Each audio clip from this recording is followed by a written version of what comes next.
Welcome students, BCom part second.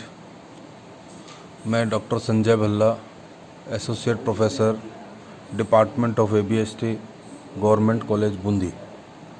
अपना ये salary वाला इम्पोर्टेंट चैप्टर चल रहा था, जिसमें 20 नंबर का हर साल एक क्वेश्चन आता है। और इस चैप्टर के अंदर सबसे इम्पोर्टेंट पॉइंट आज अपन डिस्कस करेंगे। एक ग्रेच्युटी का पॉइंट है, जो कि प्राय करके क्वेश्चन के अंदर 20 नंबर का जो क्वेश्चन आता है तो उसमें ये एक पॉइंट प्राय करके हर क्वेश्चन में पूछा जाता है, इसलिए इम्पोर्टेंट पॉइंट है ये। तो बड़े ध्यान से इस पॉइंट को समझिएगा कि ग्रेच्युटी का पॉइंट अगर आएगा तो अपन को क्या नियम समझने हैं, क्या इसके रूल्स क्या है इनकम टैक्स एक्ट के अनुसार। तो देखिए, सबसे पहले तो इसका मतलब समझिए कि ग्रेच्युटी कहते किसको हैं अपन, ग्रेच्युटी होती क्या है। अंग्रेजी में भी इसको ग्रेच्युटी लिखा हुआ है और हिंदी में भी इसको ग्रेच्युटी, वैसे इसको हिंदी में कहते हैं उपादान। तो ये ध्यान रखना, कभी उपादान शब्द वैसे अंग्रेजी के अंदर आप पढ़ लेना, अगर कभी कन्फ्यूज़न हो तो इंग्लिश में तो इसको ग्रेच्युटी कहा जाएगा। तो ग्रेच्युटी पहले तो ये समझिए होती क्या है। ग्रेच्युटी का मतलब ये होता है कि एक कर्मचारी ने नियोक्ता के यहाँ जो अपनी सेवाएं दी, तो उन सेवाओं के बदले में उसको, जब उस कर्मचारी का रिटायरमेंट हुआ, जब वो कर्मचारी सेवानिवृत्त हुआ, तो उसने जितने वर्ष सेवा करी, उन सेवा करने के बदले में उसको एक पारितोषिक दिया जाता है, उसको एक तरीके का इनाम दिया जाता है, जिसको अपन ग्रेच्युटी कहते हैं। तो ग्रेच्युटी का पेमेंट कौन करता है? नियोक्ता करता है। ग्रेच्युटी का पेमेंट कौन करता है? नियोक्ता करता है। किसको करता है? कर्मचारी को करता है। किस लिए करता है? क्योंकि उसने नियोक्ता के यहाँ कर्मचारी ने अपनी सेवाएं प्रदान की थी, तो सेवाओं का पारितोषिक, सेवाओं का पारितोषिक, उसने जो कर्मचारी ने सेवाएं करी नियोक्ता के यहाँ पर कई वर्षों तक, तो उसका पारितोषिक, उसका इनाम देता है एक तरीके से नियोक्ता अपने कर्मचारी को, उसको अपन कहते हैं ग्रेच्युटी। अब ग्रेच्युटी का जब भी पॉइंट आ गया एग्ज़ाम के अंदर, तो सबसे पहले, अब इस चार्ट के हिसाब से चलना है आपको। सबसे पहला काम आप ये देखोगे कि वो केंद्रीय सरकार, राज्य सरकार, स्थानीय सत्ता और सुरक्षा सेवा में लगा हुआ कर्मचारी है या अन्य कर्मचारी है। तो केंद्र सरकार, सेंट्रल गवर्नमेंट, राज्य सरकार, स्टेट गवर्नमेंट, स्थानीय सत्ता। स्थानीय सत्ता का मतलब होता है नगर निगम, नगर निकाय, नगर परिषद में कार्य करने वाले कर्मचारी, जैसे जयपुर नगर निगम, नगर परिषद, इनके अंतर्गत जो कर्मचारी कार्य करते हैं उनको कहते हैं स्थानीय सत्ता में कार्य करने वाले कर्मचारी, व सुरक्षा सेवा में लगे कर्मचारी। यदि इनमें कोई कर्मचारी कार्य कर रहा है, केंद्र सरकार, राज्य सरकार, स्थानीय सत्ता और सुरक्षा सेवा में, तो वो इस कैटेगरी में आएगा। और अन्य कर्मचारी, तो सबसे पहले तो इसका रीजन समझ लीजिए, इसका क्या रूल होगा। इसका रूल ये है कि इन कर्मचारियों को तो जो ग्रेच्युटी की राशि प्राप्त होगी, वो सारी की सारी जो राशि होगी वो होगी कर मुक्त।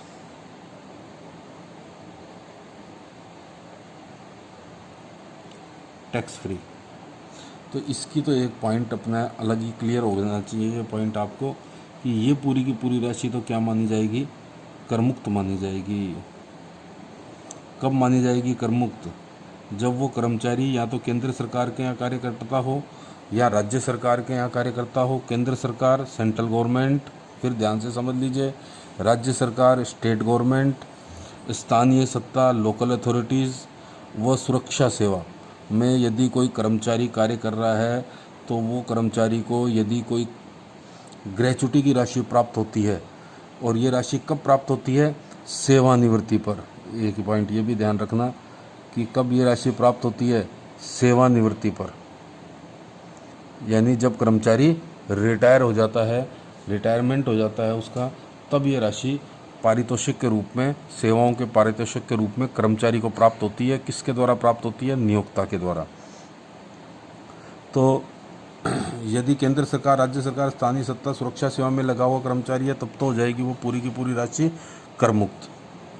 अब यदि वो अन्य कर्मचारी है, तब क्या स्थिति होगी? तो अन्य कर्मचारी होते ही फिर आप क्वेश्चन के अंदर डिटेल में जाओगे और डिटेल में पढ़ के ये देखोगे वो कहीं ऐसा कर्मचारी है जिस पर ग्रेच्युटी भुगतान अधिनियम 1972 लागू होता है, ग्रेच्युटी पेमेंट एक्ट 1972 लागू होता है, तो एक अलग टाइप का कर्मचारी माना जाएगा। और ऐसे कर्मचारी जिन पर ग्रेच्युटी भुगतान अधिनियम 1972 लागू नहीं होता, यानी अन्य कर्मचारियों को अब अपन ने कितनी कैटेगरी में बांट दिया, 2 कैटेगरी में। और प्राय करके इस 2 कैटेगरी में से किसी एक कैटेगरी का क्वेश्चन में आपके पॉइंट डाला जाता है। ऐसा कर्मचारी जिस पर ग्रेच्युटी भुगतान अधिनियम 1972 लागू होता है और ऐसा कर्मचारी जिस पर ग्रेच्युटी भुगतान अधिनियम 1972 लागू नहीं होता है। तो अब अपने सामने प्रॉब्लम ये आ गई कि ग्रेच्युटी भुगतान अधिनियम 1972 लागू किस पे होगा और किस पे नहीं होगा। तो अब ये बात अच्छी तरीके से समझनी पड़ेगी आपको। तो अब इसके लिए मैं यहाँ पर आपको कुछ नोट बना देता हूँ। फिर इसके नियम अलग हैं, इसमें नियम अलग हैं। तो सबसे पहली बात तो ये समझनी है अपने को, ग्रेच्युटी भुगतान अधिनियम 1972 लागू कहाँ पर होता है। तो यहाँ पर मैं यहाँ पर नोट लगा रहा हूँ, इम्पॉर्टेंट है ये ग्रेच्युटी का पॉइंट, बहुत ध्यान से समझिएगा।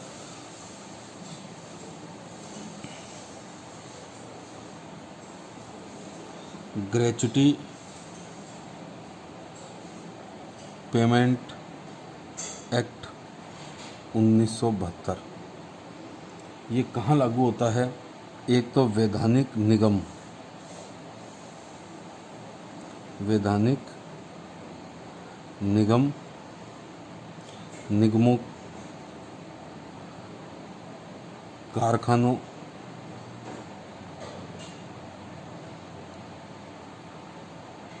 खानों,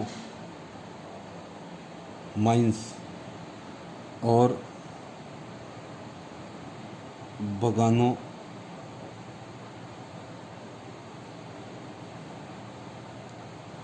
तेल क्षेत्र,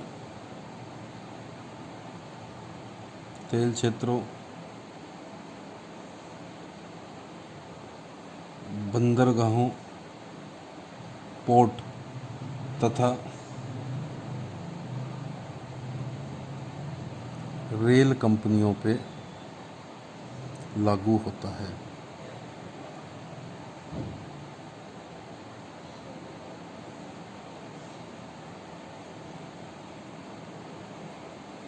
एक पॉइंट,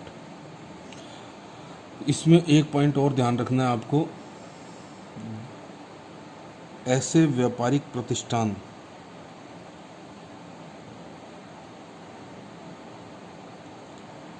ऐसे व्यापारिक प्रतिष्ठान जहां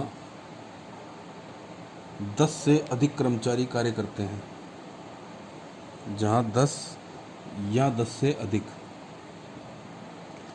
10 से अधिक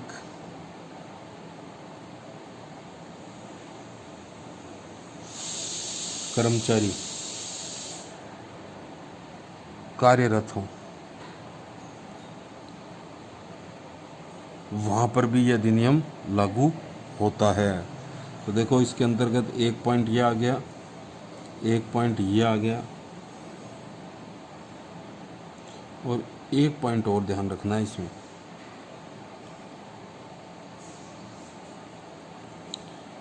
यह अधिनियम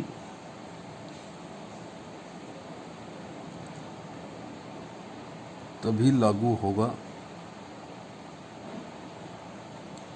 जब सेवानिवृत्ति तक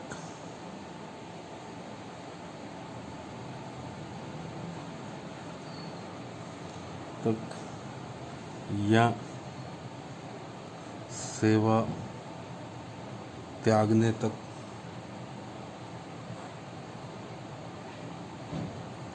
कर्मचारी ने लगातार 5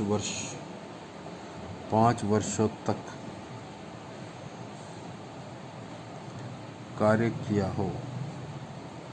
इसका मतलब 5 वर्ष से कम कार्य किया है तो यह अधिनियम लागू उसके ऊपर नहीं होगा।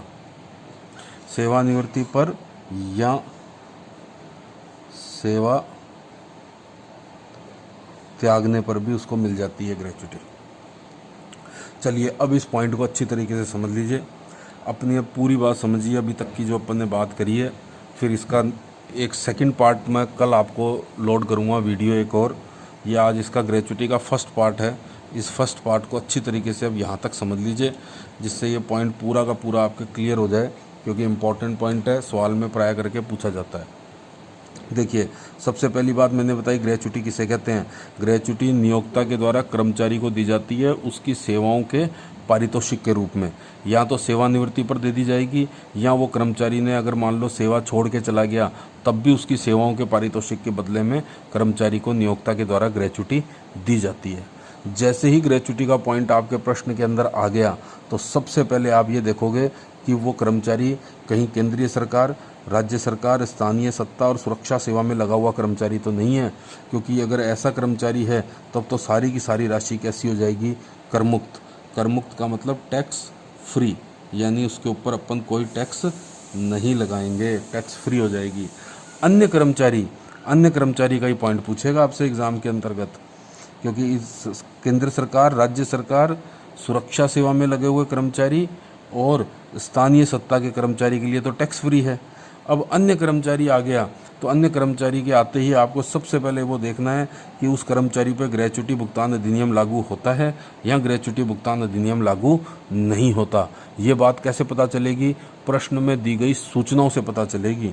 अब ग्रेच्युटी अधिनियम कहाँ कहाँ लागू होता है, ये बात अच्छी तरीके से अपने दिमाग में बिठा लीजिए आप कि ग्रेच्युटी अधिनियम कहाँ पे लागू होगा।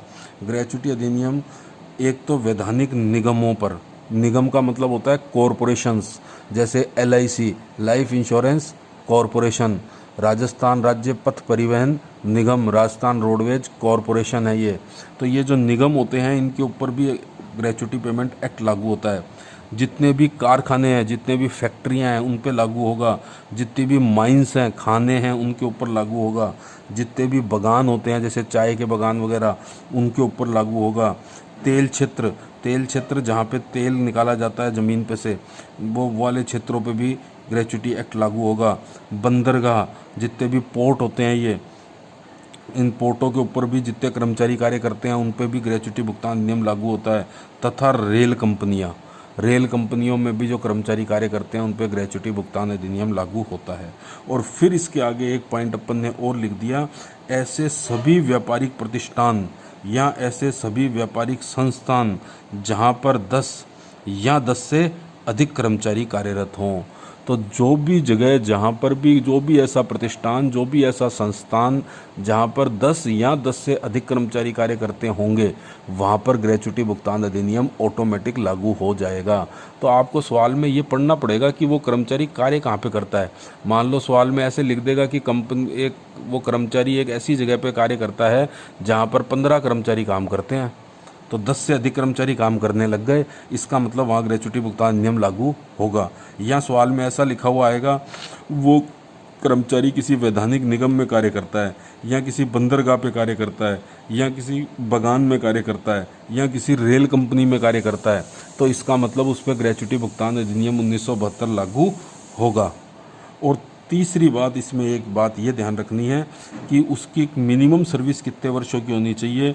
लगातार उसने 5 वर्षों तक सेवा करी हो, 5 वर्षों तक की लगातार नौकरी करी हो, तब ये अधिनियम लागू होगा। मान लो उस कर्मचारी ने 3 वर्ष से नौकरी करी और फिर उसने छोड़ दी, तो उसको ग्रेच्युटी नहीं मिलेगी और ना उस पर ग्रेच्युटी पेमेंट एक्ट लागू होगा। तो ग्रेच्युटी पेमेंट एक्ट कब लागू होगा, जब उसने लगातार 5 वर्षों तक, कम से कम कितने वर्षों तक की नौकरी कर ली हो, लगातार 5 वर्षों तक की नौकरी कर ली हो। ऐसे सभी प्रतिष्ठान या संस्थान या 10 या 10 से अधिक कर्मचारी कार्य करते हों, या वैधानिक निगम, कारखाने, खाने, बगाने, तेल क्षेत्र और बंदरगाहों और रेल कंपनियों पर लागू होता है। तो अब कल अपन ये देखेंगे कि इनके ऊपर क्या नियम है और इनका क्या नियम है ग्रेच्युटी से संबंधित। इनके लिए तो सारी की सारी राशि क्या हो जाएगी, करमुक्त हो जाएगी। तो एक नेक्स्ट वीडियो कल मैं लोड करूँगा, उसको बड़े ध्यान से समझना, आपको पूरा ग्रेच्युटी का पॉइंट बहुत अच्छी तरीके से समझ में आ जाएगा। Thank you very much.